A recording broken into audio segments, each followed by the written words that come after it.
चाहे कोई भी परिस्थिति आए, उस परिस्थिति में भी मुस्कुराने का और खुश रहने का सामर्थ्य आप में आ जाएगा।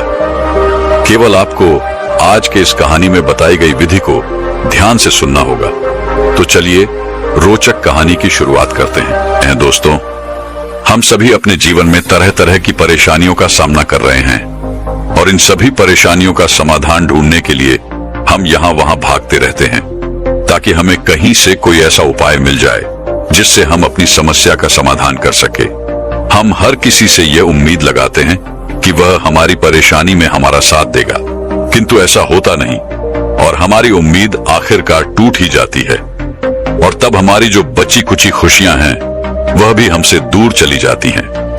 हम उन खुशियों को पाने के लिए तरह तरह के उपाय अपनाते हैं, तरह तरह की तरकीबें लगाते हैं, परंतु वह खुशी है कि वापस आने का नाम ही नहीं लेती। बहुत समय पहले की बात है। एक नगर में एक गरीब व्यक्ति रहता था। उसके परिवार में उसकी पत्नी, उसका एक नवजात बच्चा, उसके माता और पिता रहते थे।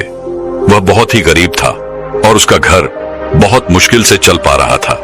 वो रोज मजदूरी करने के लिए बाहर जाता, कभी उसे दिहाड़ी पर काम मिल जाता तो कभी नहीं। वह व्यक्ति पहले से ही बहुत परेशान था और तभी एक दिन अचानक उसकी मां की तबीयत बहुत खराब हो गई और तब उस व्यक्ति को यह समझ में आया कि आखिर उसके दुखों का कारण क्या है। उसे ये अच्छी तरह से समझ में आ चुका था कि उसके पास इतने पैसे नहीं हैं कि वह अपनी मां का इलाज करवा सके। उसके मन में ये बात बैठ गई थी कि अगर खुश होना है, अगर जीवन को खुशहाली के तौर पर बिताना है तो पैसा तो चाहिए ही। और तब उसने यह तय किया कि वह जल्द ही एक ऐसा रास्ता निकालेगा जिससे वह जल्द से जल्द अमीर बन सके, जल्द से जल्द बेहद पैसा कमा सके। वह इसी सोच के साथ यहाँ वहां घूमता रहा। उसने तरह तरह के कामों की तलाश की, लेकिन उसे ऐसा कोई काम नहीं मिला जिससे वह जल्द से जल्द अमीर बन सके, जल्द से जल्द ज्यादा पैसा कमा सके। एक दिन निराश होकर वह जंगल के रास्ते से घर लौट रहा था, तब भी उसने देखा कि एक व्यक्ति एक महिला को लूट रहा है। वह उससे उसका सारा धन छीन रहा है। ये देखकर वह व्यक्ति वहीं पर स्तब्ध खड़ा रहा। वह युवक उस लुटेरे को देखता रह गया, किस प्रकार वह लुटेरे उस औरत से उसके स्वर्ण के आभूषण छीन रहा था। ये देखकर उस व्यक्ति के मन में ख्याल आया, यदि मैं भी यही कार्य करूं तो मेरे पास भी बहुत जल्द बहुत पैसा होगा और मैं भी बहुत जल्द अमीर बन जाऊंगा। ये सोचकर वह बहुत प्रसन्न हुआ और अगले दिन से ही उसने यह कार्य करना भी शुरू कर दिया। वह जंगल के रास्ते आने जाने वाले यात्रियों को लूटने लगा और ऐसा करने से देखते ही देखते उसके पास अधिक धन दौलत इकट्ठा होने लगी। उसके घर की स्थिति भी अब सुधरने लगी। पहले वही वक्त 2 वक्त की रोटी के लिए दिन रात मेहनत किया करता था, लेकिन अब वह अपने जीवन में बड़े बड़े सपने देखने लगा है। उसने अपना एक बड़ा घर बनवाया, अच्छे कपड़े पहनने लगा, अच्छा खाना पीना सब कुछ उसके पास था। ये सब देखकर वह व्यक्ति बहुत खुश था कि आखिरकार उसने अपने जीवन में वो खुशियां पा ही ली जिसकी वह चाहत रखता था। देखते ही देखते समय बीतने लगा और समय के साथ साथ उसके घर में लड़ाई झगड़े भी बनने लगे थे। उसकी माँ और उसकी पत्नी के बीच में हर रोज किसी न किसी बात को लेकर बहस हो ही जाती। छोटी छोटी बातों को लेकर वे लोग आपस में लड़ने और झगड़ने लग जाते। इसी प्रकार छोटी छोटी बातें बड़े बड़े झगड़ों का कारण बन जाया करती। इसी प्रकार हम भी अपना जीवन जी रहे हैं। हम भी बहुत छोटी छोटी बातों को लेकर लड़ पड़ते हैं, झगड़ पड़ते हैं और इससे यह पता चलता है कि हम किस कदर बेहोश हैं। हम अपने जीवन को जागरूक होकर नहीं जीना चाहते। यदि हम जागरूक होकर अपना जीवन जिए तो हमें यह अच्छी तरह से पता चल जाएगा कि जीवन बहुत छोटा सा है और इसे हमें खुशी खुशी जीना चाहिए। हम अपने जीवन में खुशियां चाहते हैं और खुशियों की तलाश करते रहते हैं, लेकिन कैसे? खुद दुखी होकर, और जो व्यक्ति पहले से ही दुखी है उसे भला खुशियां क्यों मिलेंगी? और ऐसा व्यक्ति दूसरों को और दे भी कह सकता है। ठीक इसी प्रकार उस व्यक्ति के जीवन से भी खुशियां अब दूर चली गई थी। वह सबको यह समझा समझाकर थक गया था कि इन छोटी छोटी बातों में आखिर क्या रखा है। इन बातों के लिए झगड़कर आखिर आप लोगों को क्या मिल जाएगा? पर कोई भी उसकी बात समझ नहीं रहा था। एक दिन सुबह सुबह उसकी माता और उसकी पत्नी में अचानक यूं ही लड़ाई हो गई। दोनों आपस में झगड़ा करने लगे और यह देखकर वह बहुत दुखी हो गया और क्रोधित होकर घर से निकल गया। वह एक बात सोचते हुए आगे जा रहा था कि तभी उसके मन में एक ख्याल आया। उसने खुद से यह सवाल किया कि मैंने यह सब क्यों किया, किसके लिए किया, जिनके लिए मैंने इतनी मेहनत की। आज वही लोग घर में लड़ रहे हैं, झगड़ रहे हैं। ये जो धन दौलत मैंने इकट्ठी की है, आखिर इनका क्या फायदा? जब इस धन दौलत से मुझे खुशियां नहीं मिल सकती तो आखिर इसके पीछे भागने का क्या मतलब? धन दौलत में खुशियां नहीं है। इससे ज्यादा खुशी तो तब थी जब मेरे पास कुछ नहीं था, मैं गरीब था। कम से कम मेरा परिवार हमेशा खुश तो रहता था। यह सोचकर उसने तय किया कि आज से वह कभी किसी को नहीं लूटेगा और आज से वह इस लूटपाट के कार्य को बंद कर देगा। और उसने ऐसा ही किया। अब वह कभी किसी को परेशान नहीं करता था, न ही कभी किसी को लूटता था। वह हमेशा घर पर बैठा रहता और धीरे धीरे देखते ही देखते धन की कमी होनी शुरू हो गई। यहाँ तक कि उसका घर का सारा सामान भी अब बिकने लगा था। किंतु अभी उस गरीब व्यक्ति के मन में यह विश्वास था कि सब कुछ पहले जैसा हो जाएगा। लेकिन देखते ही देखते उसके घर के हालात बद से बदतर होने लगे। परिवार का हर एक सदस्य अब एक दूसरे पर इल्जाम लगा रहा था, एक दूसरे को दोष दे रहा था। यह सब तेरी वजह से ही हो रहा है। यदि तूने ऐसा ना किया होता तो आज ऐसा ना होता। हर कोई एक दूसरे को ताने मार रहा था। हर कोई हर किसी को तरह तरह की बातें सुना रहा था। खुशियां तो मानो उसका घर अब पता तक भूल गई हो। और बहुत दिनों के बाद भी जब सब कुछ सही नहीं हुआ, तब वह व्यक्ति परेशान होकर घर से बाहर निकला ताकि वह 2 पल खुशी और सुकून के साथ बिता सके। और देखते ही देखते उसके मन में तरह तरह के विचार चलने लगे। वह यह सोचने लगा कि यदि मैं घर से दूर रहूंगा तो शायद मेरी खुशियां वापस लौट आएंगी और मुझे सुकून भी मिलेगा। यही सोचकर वह कुछ दिनों के लिए घर से दूर रहने लगा।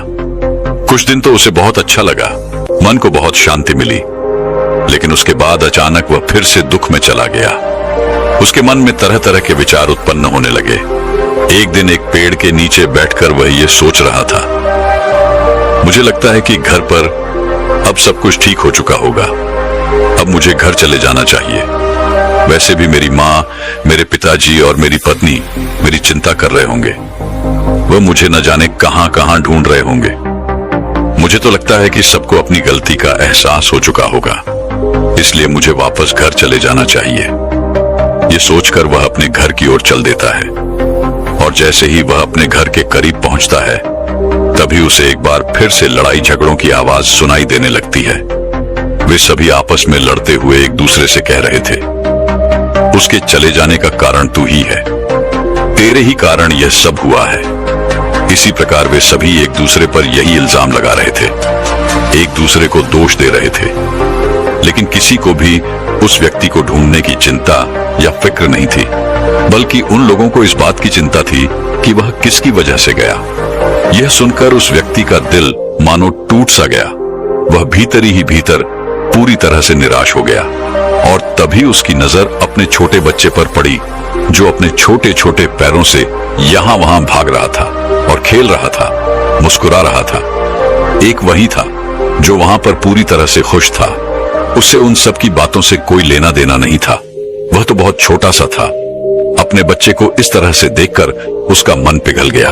उसकी आंखों में आंसू आ गए। उसने सोचा कि एक बार जाकर उसे गले लगा लेता हूं। मैं इतने दिनों से उससे दूर था, कम से कम गले लगाने से मेरे मन की प्यास बुझ जाएगी। लेकिन जैसे तैसे उसने खुद को संभाला और रोता हुआ वहां से वापस लौट गया। और अब उसने यह निश्चय कर लिया था कि वह घर तभी लौटेगा जब उसे सच में खुशियां मिल जाएंगी। वह खुशी की तलाश में यहां वहां भटकता रहा, लेकिन उसे खुशी कहीं नहीं मिली। एक दिन उसने महात्मा बुद्ध के बारे में सुना और तब उसके मन को बड़ी राहत मिली। उसने महात्मा बुद्ध के बारे में पहले भी बहुत कुछ सुन रखा था। वह जानता था कि बुद्ध सभी के प्रश्नों का उत्तर देते हैं, वह सभी की समस्याओं का समाधान करते हैं, जिस कारण उस व्यक्ति के मन में आशा की एक किरण जाग उठी। उसने तय किया कि वह महात्मा बुद्ध से अवश्य मिलेगा और उसने अगले दिन ही अपनी यात्रा प्रारंभ कर दी। और एक लंबी यात्रा के बाद आखिरकार वह महात्मा बुद्ध के पास जा पहुंचा। और वह युवक महात्मा बुद्ध से कहता है बुद्ध, मैंने सुना है आप सभी की समस्याओं का समाधान करते हैं। आप कभी किसी को खाली हाथ नहीं जाने देते। मेरी भी एक समस्या है। क्या आप मुझे बता सकते हैं, क्या आखिर यह खुशी कहाँ मिलती है? मैं अपने परिवार के लिए खुशी ले जाना चाहता हूँ। मैंने खुशी की तलाश कहाँ कहाँ नहीं की। मैं यहां से वहां भटकता रहा, लेकिन अब तक मुझे खुशी का कोई पता नहीं मिला। एक अरसा बीत चुका है, मेरे घर में हर रोज झगड़े ही होते हैं। खुशी का तो मानो नमो निशान नहीं है। महात्मा बुद्ध ने उसी वक्त की सारी बातें ध्यानपूर्वक सुनी और उसके बाद वह उसी व्यक्ति से कहते हैं, बनते, मेरी भी एक चीज खो गई है।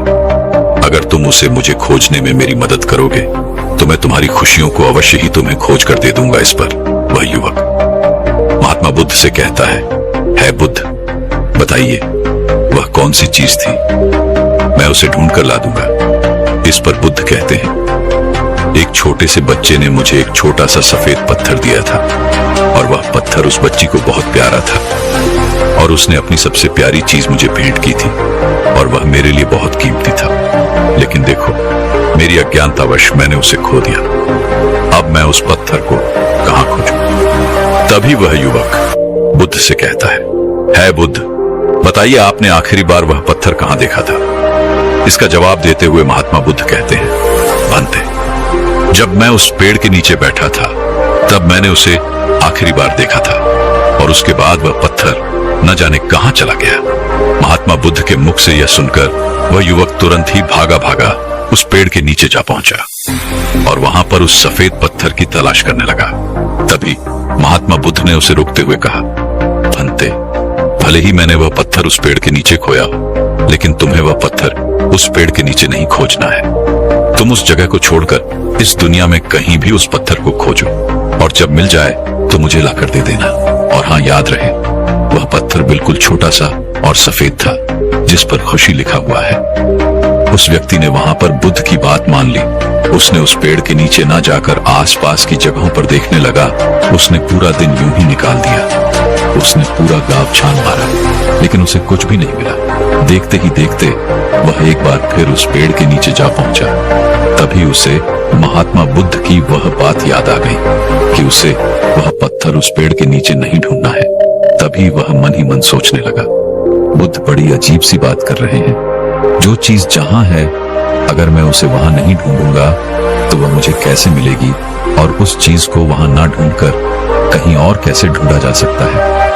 आखिरकार हार कर वह बुद्ध के पास वापस लौटा और उसने महात्मा बुद्ध से कहा, है बुद्ध, आप बड़ी अजीब सी बात कर रहे हैं। जो चीज जहां खोई है, अगर मैं उसे वहां नहीं ढूंढूंगा तो मुझे कैसे मिलेगी? और आप कहते हैं कि उसे उस पेड़ के नीचे ना ढूंढो जहां वह खोई है, बल्कि उसे पूरी दुनिया में ढूंढ लो। भला ऐसे कैसे हो सकता है? आखिर जो चीज जहां खोई है वह मुझे वही तो मिलेगी। पूरी दुनिया में उसे खोजकर मैं क्या करूंगा? इस पर महात्मा बुद्ध बड़ी अचरजता से उस व्यक्ति से कहते हैं, तो इसका अर्थ क्या हुआ? क्या उस पत्थर को नहीं ढूंढा जा सकता? इस पर वह व्यक्ति जवाब देते हुए कहता है, हाँ बिल्कुल, उस पत्थर को पूरी दुनिया में कहीं नहीं ढूंढा जा सकता। तभी महात्मा बुद्ध उस व्यक्ति से कहते हैं, तो ठीक है, चलो उस पेड़ के नीचे ही ढूंढ लो। वह व्यक्ति महात्मा बुद्ध की यह बात मानकर तुरंत ही उस पेड़ के नीचे गया और थोड़ी ही देर में उसने वह छोटा सा पत्थर ढूंढ निकाला, जिसे पाकर वो बहुत खुश था। उसे लेकर वो महात्मा बुद्ध के पास आया और वो पत्थर महात्मा बुद्ध के हाथों में रखते हुए उसी वक्त महात्मा बुद्ध से कहता है बुद्ध, लीजिए, मैंने आपका पत्थर खोज लिया। अब आप मुझे मेरी खुशियां ढूंढ कर दीजिए, जैसा कि आपने मुझे वचन दिया था।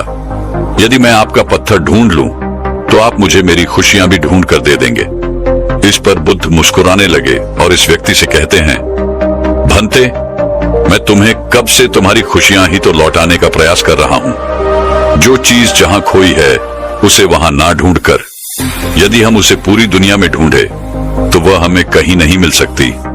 उसे तो हमें वहीं पर खोजना पड़ेगा जहां वह खोई है।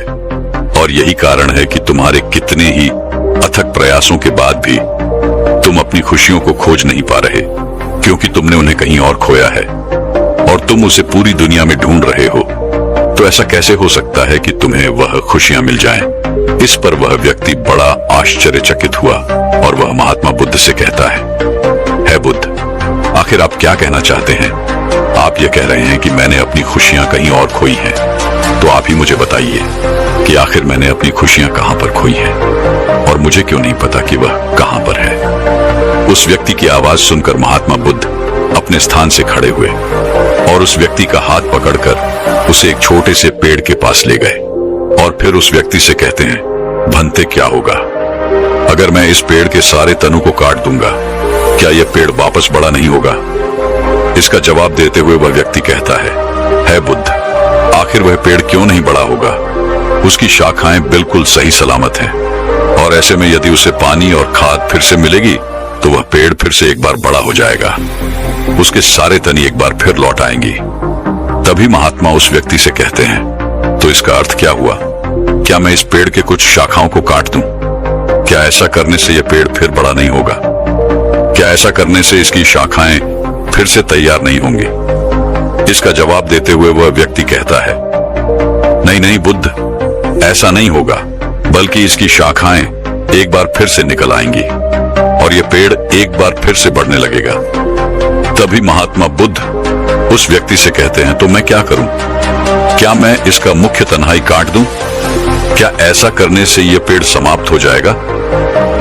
बुद्ध के इस प्रश्न का जवाब देते हुए वह व्यक्ति कहता है बुद्ध, आप भी कैसी बातें कर रहे हैं? आप तो इतने ज्ञानी हैं, फिर भी आप एक छोटी सी बात नहीं समझ पा रहे हैं।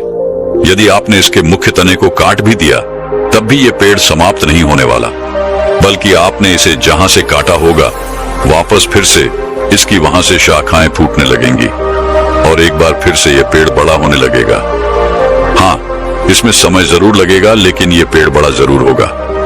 तभी महात्मा बुद्ध उस व्यक्ति से कहते हैं, तो बनते हुए क्या करूं? आखिर इस पेड़ को मैं कैसे समाप्त करूं? तुम ही मुझे बताओ, तुम ही मेरा मार्गदर्शन करो। इसका जवाब देते हुए वह व्यक्ति कहता है, इस धरती के भीतर इसके जो जड़ें मौजूद हैं वह इस पेड़ को संचालित कर रही है और वे यह निर्धारित कर रही हैं कि यह पेड़ ऊपर से कैसा दिखाई देगा, इसका आकार कैसा होगा, इसकी मजबूती कितनी होगी। जब तक उस जड़ को समाप्त नहीं किया जाएगा तब तक यह पेड़ वापस धरती के ऊपर निकलता ही रहेगा।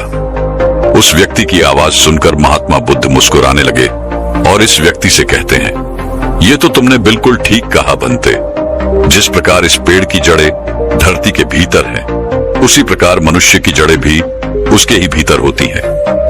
यदि उसे बाहर कोई भावना नहीं दिखाई दे रही तो इसका अर्थ यह है कि उसकी जड़ों में ही कोई कमी है। अर्थात जिस प्रकार तुम खुशियां बाहर ढूंढ रहे हो और वह तुम्हें नहीं मिल रही, और मिलेंगी भी कैसे, क्योंकि वह तो तुम्हारे भीतर है। जब तक तुम भीतर से खुश नहीं रहोगे तब तक बाहर किसी भी चीज में तुम्हें आनंद नहीं मिलेगा, तब तक बाहर की किसी भी चीज में तुम्हें वह खुशी नहीं मिलेगी। महात्मा बुद्ध की यह बात सुनकर वह व्यक्ति बुद्ध से कहता है बुद्ध, आप सत्य कहते हैं, लेकिन बाहर के हालत, बाहर के वातावरण हमारी खुशियां हमसे छीन लेते हैं। ऐसे में हम क्या करें? इस पर बुद्ध जवाब देते हुए कहते हैं, भंते, ये सब तुम्हारा भ्रम है। इस पेड़ को देखो, एक समय ऐसा भी आता है जब इस पेड़ के सारे पत्ते गिर जाते हैं और फिर एक और समय आता है जब इस पेड़ पर हरे भरे नए पत्ते आते हैं और ये प्रक्रिया निरंतर चलती रहती है। और इससे तुम ये समझ सकते हो कि बाहर की स्थितियां केवल कुछ समय के लिए परिवर्तित जरूर होती हैं, पर वह भीतर की उस शक्ति को, वह भीतर की उस परिस्थिति को बाहर आने से रोक नहीं सकती। सच्ची खुशी तुम्हारे भीतर ही है, फिर चाहे परिस्थितियां कैसे भी क्यों ना हो, चाहे तुम पर दुखों का पहाड़ ही क्यों ना टूट पड़ा हो, तुम उन परिस्थितियों में खुशियां ढूंढ ही लोगे। तुम्हारे चारों तरफ खुशियां ही खुशियां हैं। केवल अपने भीतर झांको, अपने अंतरात्मा में अपनी खुशी को ढूंढो। इस पर वह व्यक्ति महात्मा बुद्ध से कहता है बुद्ध, आप जो कह रहे हैं वह बिल्कुल सत्य है, लेकिन मैं अपनी अंतरात्मा में खुशी कैसे ढूंढ सकता हूं? मुझे तो अपने भीतर उतरना आता ही नहीं। इसका जवाब देते हुए महात्मा बुद्ध उस व्यक्ति से कहते हैं, भंते, जब तुम किसी को लड़ते या झगड़ते हुए देखते हो तो तुम्हें कैसा लगता है? इसका जवाब देते हुए वह व्यक्ति कहता है बुद्ध, मुझे बहुत बुरा लगता है। मेरा मन करता है कि मैं वहां से कहीं दूर चला जाऊं। तभी महात्मा बुद्ध उस व्यक्ति से एक और प्रश्न करते हुए कहते हैं, अच्छा, जब तुम किसी को प्रेम भरी बातें करते हुए देखते हो तब तुम्हें कैसा लगता है? इसके जवाब में वह व्यक्ति कहता है, ऐसा लगता है कि मानो स्वर्ग यहीं पर है। तभी महात्मा उस व्यक्ति से कहते हैं, भंते, यही तो कारण है जो तुम्हारे अंतर्मन में परिवर्तन ला रहा है। इसलिए यदि तुम चाहते हो कि तुम्हारा अंतर्मन परिवर्तित हो जाए तो बाहर की चीजों से संबंध खत्म कर दो। ध्यान करो, अपने आप पर ध्यान लगाओ, अपने भीतर झांको, बाहर की चीजों को यूं ही छोड़ दो। बाहर की चीजों से यदि सहायता लेनी है तो ऐसी संगत कर जो तुम्हें तुम्हारे भीतर झांकने में मदद करे, ध्यान करने में तुम्हारी मदद करे, तुम्हारे भीतर उतरने में वह तुम्हारी सहायता कर सके। अच्छे लोगों और अच्छे विचारों की तरफ आगे बढ़ो। भूतकाल में जो हो चुका उसे छोड़ दो। इतना कहकर बुद्ध शांत हो गए और वह व्यक्ति बुद्ध के हर एक उद्देश्य का पालन करना शुरू करता है और देखते ही देखते केवल कुछ ही दिनों में उसका मन शांत होने लगता है। वह अपने चारों ओर खुशियां महसूस कर पाता है। देखते ही देखते यूं ही समय बीतने लगा और समय के साथ साथ वह अब पहले से अधिक खुश रहने लगा था और अब वह खुशी को अपने घर ले जाना चाहता था। इसीलिए उसने महात्मा बुद्ध से आज्ञा ली और फिर से एक लंबी यात्रा पर निकल पड़ा। अब जब घर की ओर जा रहा था तो उसे रास्ते में न तो उसे कोई परेशानी थी और न ही कोई चिंता। वह तो मस्त था, हर पल खुश था और वह अपने घर को भी ऐसा ही बना देना चाहता था। उसे अपने बेटे के छोटे छोटे चलते हुए कदमों की याद आ रही थी। वह सोच रहा था कि घर जाकर उसे गले लगा लूंगा। वह मस्त होकर आगे बढ़ रहा था कि जैसे ही वह नगर की सीमा में प्रवेश करता है तभी उसे एक व्यक्ति पहचान लेता है।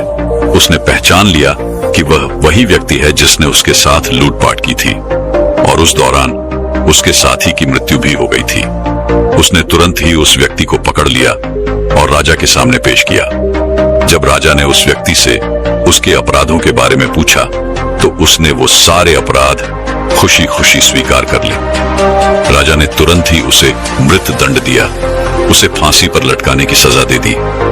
और जब उसकी आखिरी इच्छा पूछी गई, इस पर वह व्यक्ति कहता है राजा, मुझे बस मेरे बच्चे से एक बार मिलना है। मैं उसे एक बार गले से लगाना चाहता हूँ, उसके बाद ही मैं मृत्यु को खुशी खुशी प्राप्त कर पाऊंगा।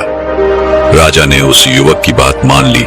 तुरंत ही उसके घर पर सूचना दे दी गई। उसके घर वाले बच्चे को लेकर वहां पहुंच गए। उसके सभी परिवार वाले रो रहे थे, बिलख रहे थे, लेकिन वह खुश था। उसने अपने बच्चे को देखा और उसने तुरंत ही उसे उठाकर गले लगा लिया और उसे चूमने लगा और वह अपने पुत्र से कहता है, पुत्र, अब तुम ही हो, तुम्हें ही सबका ख्याल रखना है, सबका ध्यान रखना। तभी वह बच्चा रोते हुए अपने पिता से कहता है, पिताजी, आप कहाँ थे?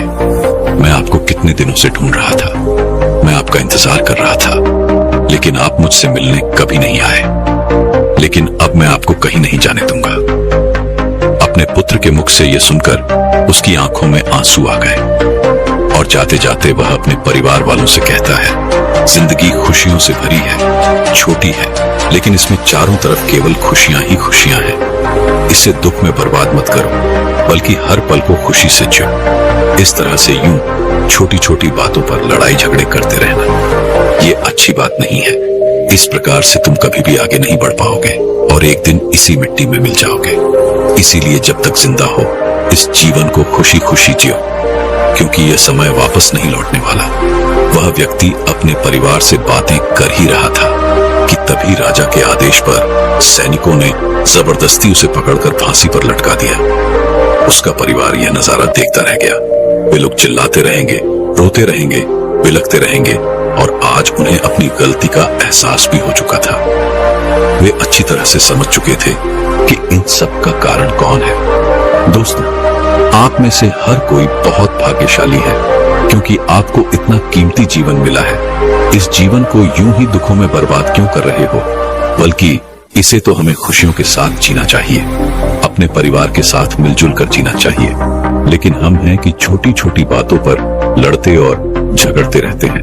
हम यह नहीं सोचते कि जिस पल को हमने बर्बाद किया है वह पल, वह समय दोबारा नहीं लौटने वाला। इसलिए आज और इस पल को खुशी खुशी जिए, और जब भी आपके मन में किसी के प्रति ईर्ष्या या लड़ने झगड़ने वाली भावनाएं उत्पन्न हो तो तुरंत ही अपने आप से कहें कि मैं भाग्यशाली हूं, मुझे इतना कीमती जीवन मिला है और मैं अपना जीवन यूं ही व्यर्थ नहीं करने वाला।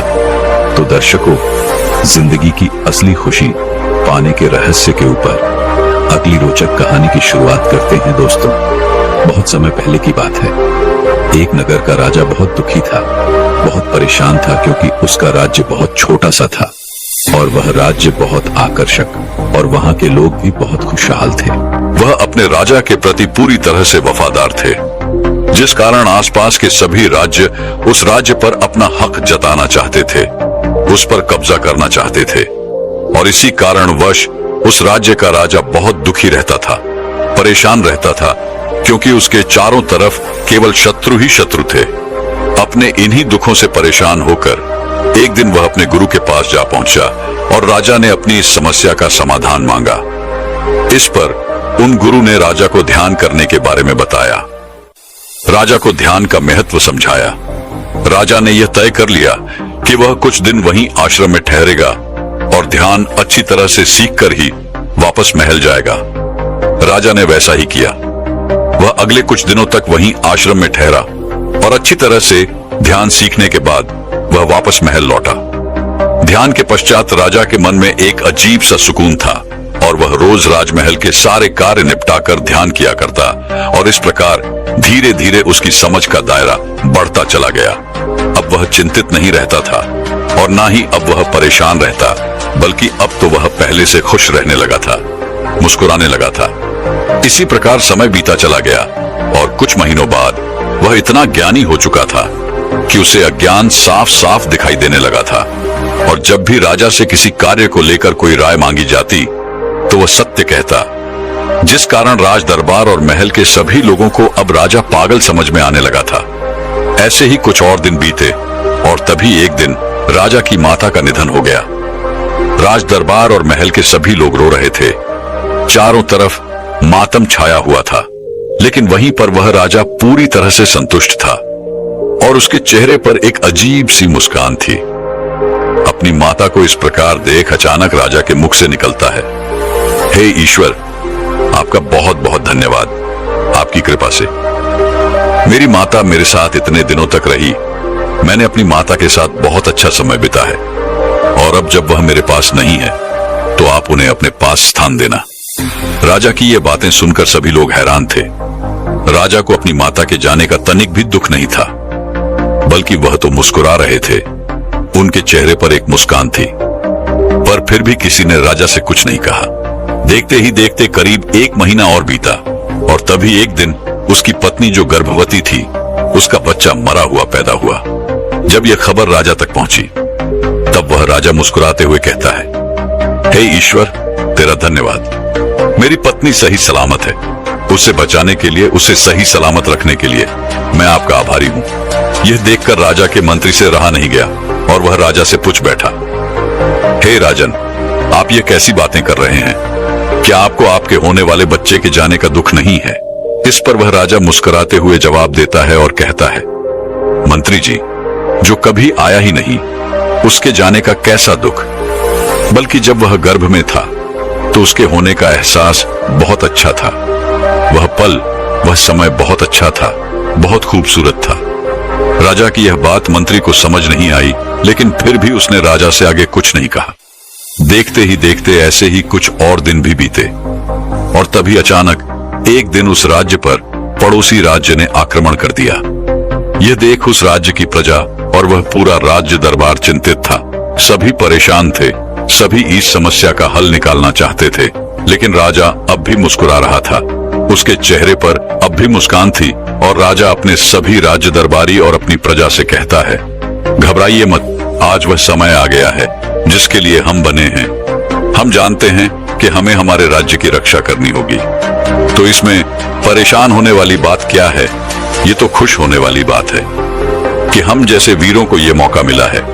हम अपने राज्य की रक्षा अवश्य करेंगे। हम जी जान से लड़ेंगे और हम अपनी पूरी कोशिश करेंगे, लेकिन हो सकता है कि हमें इस युद्ध में पराजय का सामना करना पड़े। इसलिए आप सबसे बस मैं इतना ही कहना चाहता हूं कि आप सबके साथ बिताया गया हर एक पल मेरे लिए बहुत कीमती है। आप मेरी ताकत है और आप ही से मैं हूं और मैं आपका राजा हूं। इसलिए मैं अपना 100% लगा दूंगा और इस युद्ध को जीतने की हर मुमकिन कोशिश करूंगा। इतना कहकर वह राजा और वहां पर उपस्थित सभी योद्धा युद्ध के लिए तैयार हुए।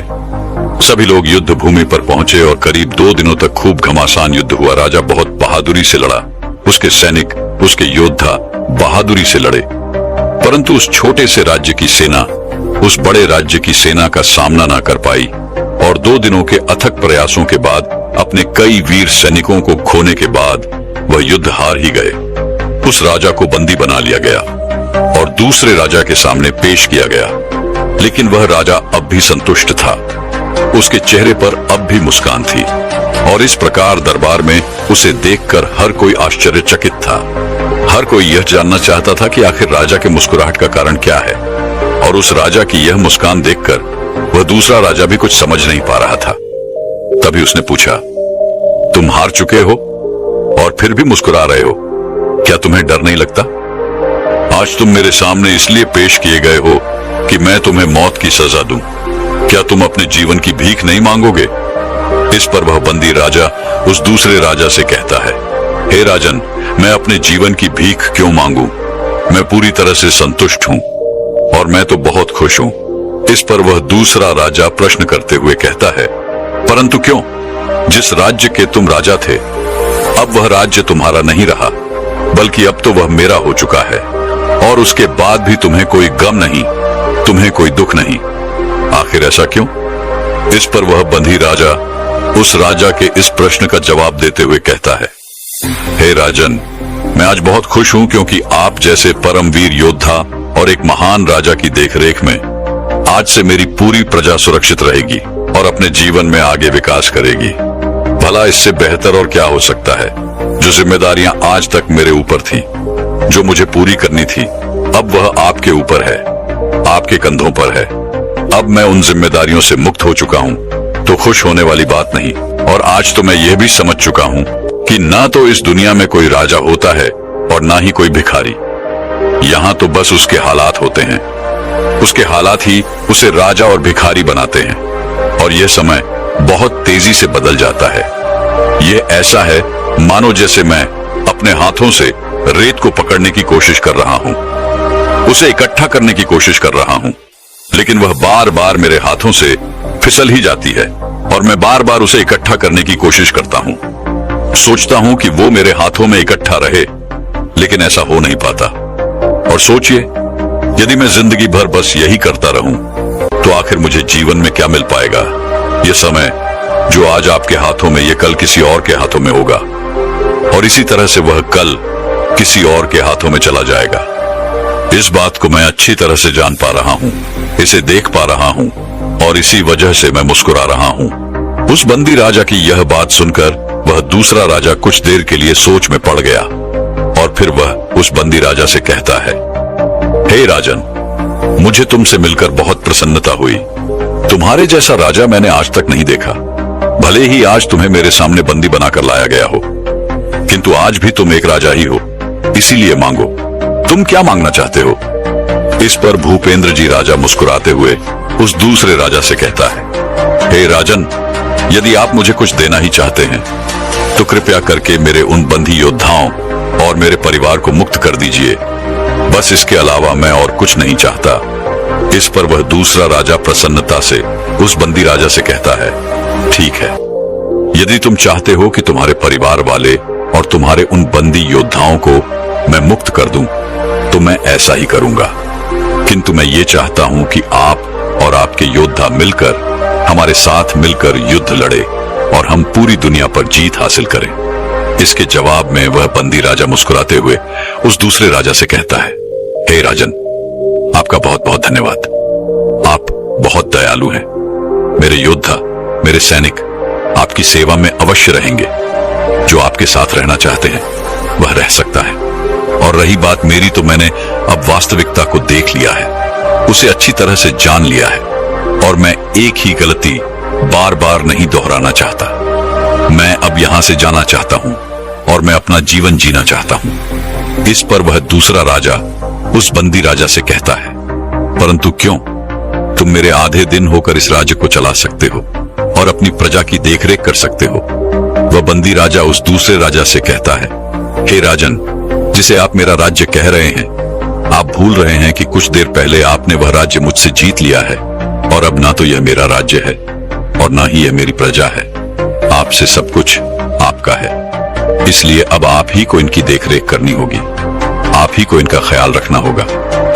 बंदी राजा के मुख से यह सुनकर वह दूसरा राजा खुशी खुशी उस बंदी राजा को रिहा कर देता है और उसके बाद वह राजा अपनी पत्नी को लेकर वहां से चला जाता है। वह उस राज्य की सीमा पर जाकर एक छोटी सी कुटिया बनाता है और वहीं पर वह और उसकी पत्नी रहकर ध्यान साधना करते और साथ ही राजा कुछ युवाओं को युद्ध की कला का अभ्यास भी करा रहा था, जिससे उनका गुजारा चल रहा था। देखते देखते समय बीतता गया और कुछ समय पश्चात उस राजा को एक पुत्र की प्राप्ति हुई। इस पर वह राजा कहता है, हे ईश्वर, तेरा धन्यवाद, तो फिर से मेरे जीवन में इतने छोटे छोटे कदमों से वापस आया है, इसलिए मैं आपका आभारी हूं। ऐसे ही कुछ और दिन बीते और वह राजा एक मंदिर के बाहर जाकर बैठा था। वह राजा कभी किसी मंदिर के भीतर नहीं जाता था, वह हमेशा मंदिर की सीढ़ियों पर ही बैठा रहता था। तभी उस राजा ने देखा कि कुछ लोग मंदिर में जाकर प्रार्थना कर रहे हैं, कुछ धन मांग रहे हैं, कुछ औलाद मांग रहे हैं, कुछ मान पद प्रतिष्ठा की मांग कर रहे हैं और कुछ तो ये याद दिला रहे हैं कि हे ईश्वर, मैंने तुम्हारे लिए इतना कुछ किया, तुम मेरे लिए कम से कम स्वर्ग में थोड़ी सी जगह बनाकर रखना। यह सुनकर वह राजा जोर से हंस पड़ा। उसकी हंसी सुनकर वहां पर उपस्थित सभी लोग बाहर आए और उन्होंने उस राजा से कहा, अरे भाई, क्या हुआ तुम्हें? तुम इतनी जोर से क्यों हंस रहे हो? क्या यहाँ पर कोई मजाक हो रहा है?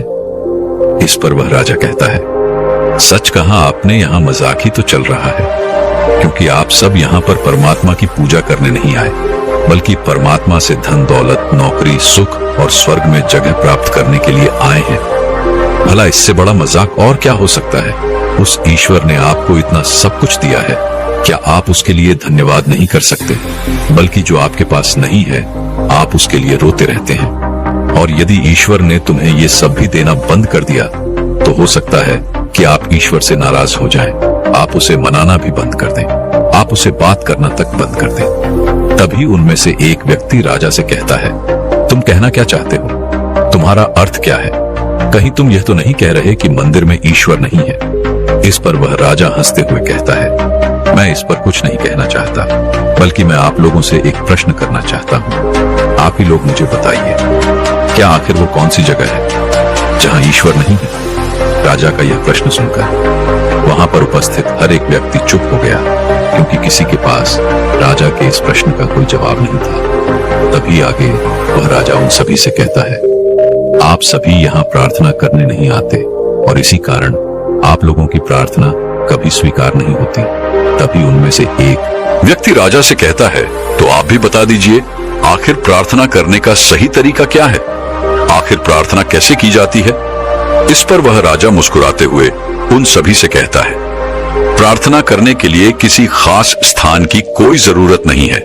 आप जहां हैं वहां पर भी प्रार्थना कर सकते हैं, वह आपको हर जगह से सुन रहा है। और रही बात मेरी, तो जब मैं प्रार्थना करता हूं तो मैं ईश्वर से इतना ही कहता हूं, तेरी मर्जी पूरी हो, तू जो चाहे वह पूरा हो, तू जैसा रखिए वैसा हो, मेरा तो कुछ भी नहीं, सब कुछ तेरा ही है। फिर आखिर मैं क्यों चिंता करूं, मैं क्यों फिक्र करूं? जो तूने दिया है वह बहुत दिया है, और अगर तू कुछ देगा तो वह तेरी मेहरबानी है। मैं भी तेरा, यह सब भी तेरा। तू जो करे वह भला है, तू जो करे वह सब ठीक है, तू कभी गलत नहीं करता, दूसरा सही है। अगर मुझ में कोई गलती दिख भी रही है तो वह भी तेरी ही कमी है। हे मालिक, तेरा धन्यवाद। राजा की यह प्रार्थना सुनकर सभी लोग राजा के सामने नतमस्तक हो गए और वह राजा से पूछने लगे, आप कौन हो, कहां से आए हो? राजा इस पर जवाब देते हुए कहता है, मैं तो कोई नहीं, सब यही है। राजा इतना कहकर वहां से चला गया और वहां पर उपस्थित एक गुरुवर को राजा की सारी बातें समझ में आ चुकी थी। उन्होंने राजा की इन सभी बातों का अर्थ समझाते हुए वहां पर उपस्थित सभी से कहा, वह हमें बस इतना समझाने की कोशिश कर रहे हैं कि यहाँ इस दुनिया में आपका कुछ नहीं, आप भी अपने नहीं हैं। तो ऐसे में आप लोगों को क्यों सताते हो? आखिर क्रोध क्यों करते हो? किसी को धोखा क्यों देते हो? क्यों किसी को रुलाते हो? याद रखना, इस दुनिया को तुम अपने बाहों में जितना भी समेटने की कोशिश करोगे, हर बार सब कुछ रेत की तरह आपके हाथों से निकल जाएगा। दोस्तों, आपको यह कहानी बताने का मेरा मतलब यह नहीं कि आप अपनी दुनियादारी, अपने काम धंधे, अपना व्यापार, अपनी नौकरी, अपने परिवार को छोड़कर सब कुछ बंद करके अपनी आंखें बंद करके बैठ जाएं। बल्कि मेरा ये कहानी सुनाने का मतलब ये है कि आप अपने काम को बेहतर तरीके से कर सकें, जिस प्रकार उस राजा ने सब कुछ जानते हुए भी अपने कर्तव्य को कभी नहीं छोड़ा, बल्कि वह बहादुरी से युद्ध लड़ा, जबकि वह जानता था कि यह युद्ध उसके जीवन का आखिरी युद्ध भी हो सकता है। लेकिन वह अपने कर्तव्य से पीछे नहीं हटा और जब वह युद्ध हार गया तब भी उसने कभी शोक नहीं मनाया। उस बात का उसे तनिक भी दुख नहीं था, बल्कि वह तो खुश था और जानता था कि उसके साथ जो कुछ हुआ है वह अच्छा हुआ है और आगे चलकर भी अच्छा ही होगा। इसलिए यदि आप भी अपने जीवन में असफल हो रहे हैं और आपको बार बार असफलता का मुख देखना पड़ रहा है, तो यह जान लीजिए कि आपके लिए कुछ और बेहतर सोचा गया है। जितना आप चाहते हैं उससे कुछ बड़ा सोचा गया है, बस आपको उसके काबिल बनना है। और जैसे ही आप उसके काबिल बन जाएंगे, वह चीज आपको जरूर मिल जाएगी। और इसलिए जो भी आपके पास है, इस समय जो भी आपके साथ है, उसका धन्यवाद करिए, उसके प्रति कृतज्ञ रहिए, क्योंकि अभी आप जिंदा हो और आपको एक कोशिश करने का और मौका मिला है। और जब तक आप मौजूद हो तब तक कोशिश चलती रहेगी और एक न एक दिन आपको सफलता भी अवश्य मिलेगी। किंतु आप एक बात और ध्यान रखिएगा कि यह कोशिश करने का मौका हर किसी को नहीं मिलता। आप कितने भाग्यशाली हैं कि आपको यह मौका एक बार फिर मिला है। तो इस मौके को हाथ से ना जाने दें, बल्कि इसका इस्तेमाल करें, उस ईश्वर का धन्यवाद करें और अपनी राह में आगे बढ़े, क्योंकि वह यही चाहता है कि आप आगे बढ़ते रहें और अपने मंजिल तक पहुंचे। वह आपको और बेहतर बनाना चाहते हैं, इसीलिए तो उन्होंने आपको असफलता का मुख दिखाया है। वह जानते हैं कि यदि आप आज ही सफल होंगे तो आप आगे चलकर उस बड़ी सफलता को प्राप्त नहीं कर पाएंगे। और यही कारण है कि आपको असफलता का मुख देखना पड़ रहा है। इसलिए इस असफलता से डरिए मत, बल्कि सफल होने के लिए आगे बढ़िए और अपनी मंजिल को पा लीजिए। दोस्तों, मैं उम्मीद करता हूं कि यह कहानी सुनने से आपके जीवन में अच्छे बदलाव आए होंगे। आपको इस वीडियो से क्या सीखने मिला, ये कमेंट करके जरूर बताएं और अपने परिवार, दोस्तों या आपके करीबी इंसान के साथ ये कहानी शेयर करके उन्हें भी इस ज्ञान से परिचित करवाएं। बाकी अगर आपको यह वीडियो दिल से अच्छी लगी हो, तभी इस वीडियो को लाइक कर देना और आपने अब तक इस चैनल को सब्सक्राइब न किया हो तो चैनल को सब्सक्राइब भी जरूर कर देना।